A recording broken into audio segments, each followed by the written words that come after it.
Hello, everyone. So, for today, for Valentine's Day, we're going to see a concept that I name the TOEIC couple. What are the TOEIC couples? Those are words that usually, when you meet them in the first part of a sentence, you're going to automatically always meet another word in the second part of a sentence, which means that if you guys learn by heart, pardon the pun, all the list of the words we're going to see together right now, you're going to be able to save some time, some energy, and some good mood during the TOEIC.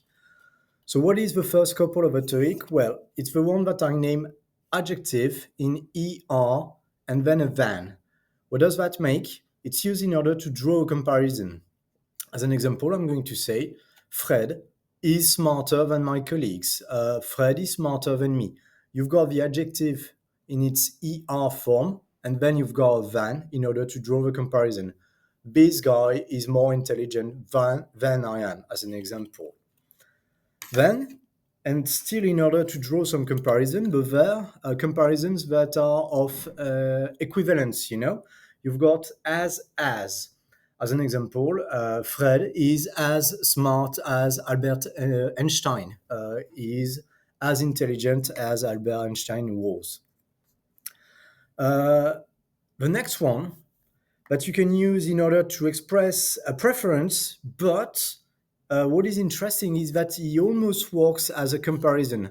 It's rather than. Why is it interesting? Because you can see that it ends in er as well, just like the adjectives we mentioned previously, and is also followed by a than.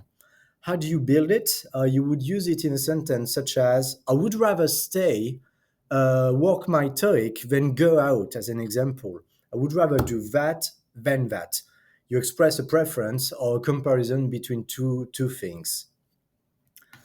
The next one is a huge classic, one that you have to have right, and is usually used in order to express a range or an interval.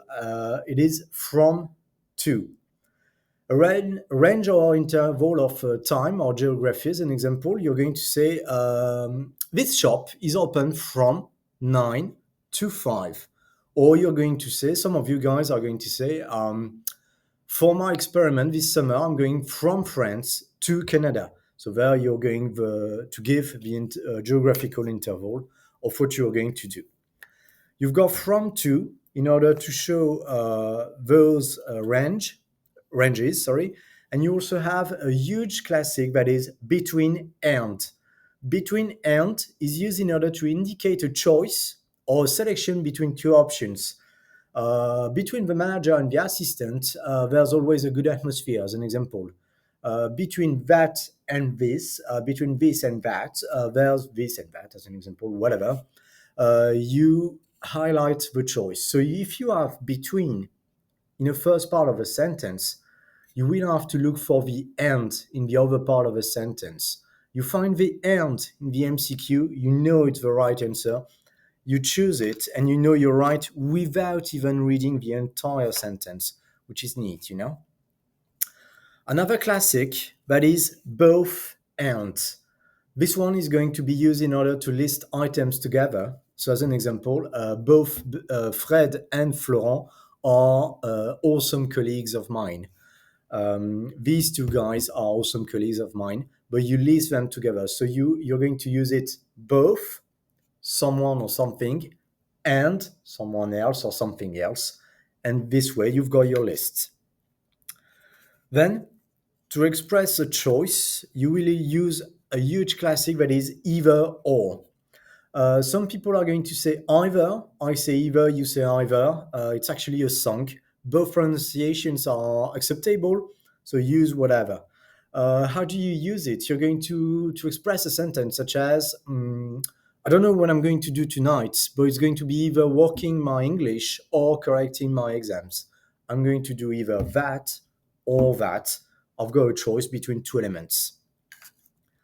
Similarly, in order to express no choice, but actually to deny two elements between two elements, well, it's the negative version of either or, that is, namely, neither nor. It's easy to remember because if you know either or, you know that neither nor is actually exactly the same, but in a negative way. This is why it bears the N of a negation at the beginning.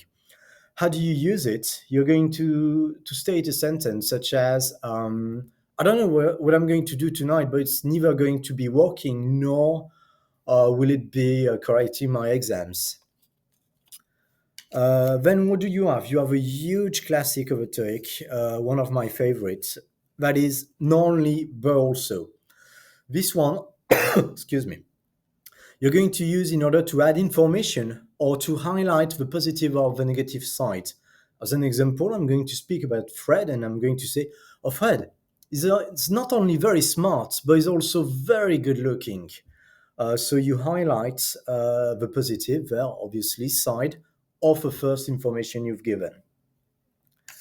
If you have whether or, if you have not only but also, you have whether or, which is going to express an alternative in indirect sentences. What does that mean? You're going to state a sentence such as, whether you like it or not, you will have to do that, as an example. Whether you want it or not, you will have to speak to the manager. And this is my cue. If you've got whether or, you can also have a whether or not.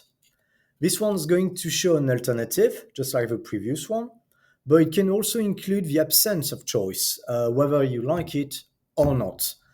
Those two are quite similar, whether or whether or not. What I want you to remember if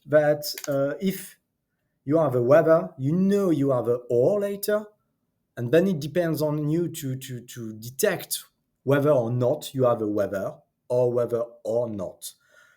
It depends on the context, but these two are perfectly acceptable.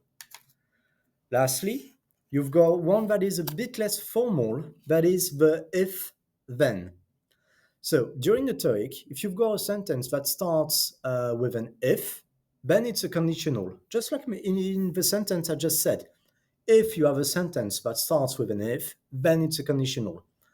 The then is not necessarily this word all the time. But what I want you guys to remember is that if you have an if in the first part of a sentence, usually you have a word in order to express the consequence in the second part of a sentence. If Fred is not a good teacher, then I am the Queen of England, as an example. There's the cause and the consequence of what you've said. Then, the next couples I'm going to show you are a bit less frequent, are a bit less automatic than those ones, but still they are quite useful to remember in order to build good sentences or even to avoid some traps. So what do you have? You've got the more, the more. This one is going to be used in order to express a proportional relationship. So as an example, the more you practice, the more you improve. So what does that mean? That means that usually you've learned that after a verse, you're going to use a most, as in a sentence such as, Fred is the most intelligent guy I know. But there, because you've got it in the other part of a sentence, it's used in order to show the proportion between these two examples. The more you know, the better you feel. The more you practice, the more you improve. So these two are acceptable as well. And of course, if you've got the more, you will have the less as well. There, you're going to express a proportional relationship as well, but a negative one. So if I reuse my example, you're going to say, the less you practice, the less you improve. Then what do you have? You've got such as and so on. Such as and so on is used in order to list examples, but usually the structure is that you've got a specific word and then you list the subset of that word.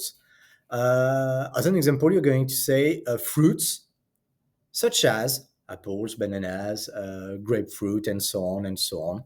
And then you've got your list. So if you remember that such as can be followed by a and so on, maybe you're going to save some time, energy, and good mood for the TOEIC. You also have the such that to reinforce a consequence. As an example, I'm going to say, oh, well, today is such a beautiful day that I'm not going to work overtime at work. I'm going to go for a walk, as an example. So there, the consequence of a beautiful day is that you're going to go for a walk. In a similar way, you've got the so that in order to introduce a strong consequence. Like I'm going to say, she was so tired that she fell asleep immediately after the meeting. The next one is quite interesting, is hardly when. So hardly, please remember that is actually similar in meaning to barely. It's not something that is hard. It barely happened. And you use the hardly when in inverted constructions for almost simultaneous events. So what does that mean? Let's take a sentence such as hardly had he arrived when the alarm bell rang. He was barely there, and the alarm bell rang almost at the same time. And then you've got not, but to show a contrast. It's not the quality, but it's the price that matters. So there, as always, you remember if you've got not, maybe you're going to have a but later. And lastly, you've got the just as, excuse me, and so, just as so, in order to compare similar ideas. Just as he works hard, so does his brother, as an example, meaning that these two brothers, they work equally as hard as each other. So there you have it. The first items of that list, up until the if then, are clearly the most frequent TOEIC couples that you can see, and are the most automatic ones, so are the most profitable for you to remember. The next one, from the more to just as and so, that we've seen, are less frequent, less automatic, but I think quite useful to remember as well.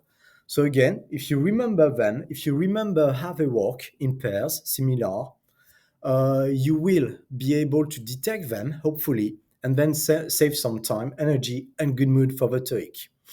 So the best course of action in order to remember them is whenever you're trying to read a long text, have this list nearby and try to find them, try to detect them. If you guys are able to find them in a long text, clearly you're going to be able to find them in a very short sentence, just like those that you have in the TOEIC.